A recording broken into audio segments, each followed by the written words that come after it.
হয়তো তুমি ভুলে গেছো পুরনো সব কথা, অনেক রকম আনন্দ আর ছোট খাটো ব্যথা।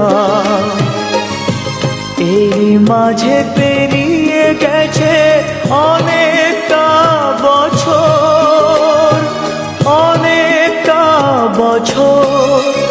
আমি কেমন করে নেব তোমার খবর?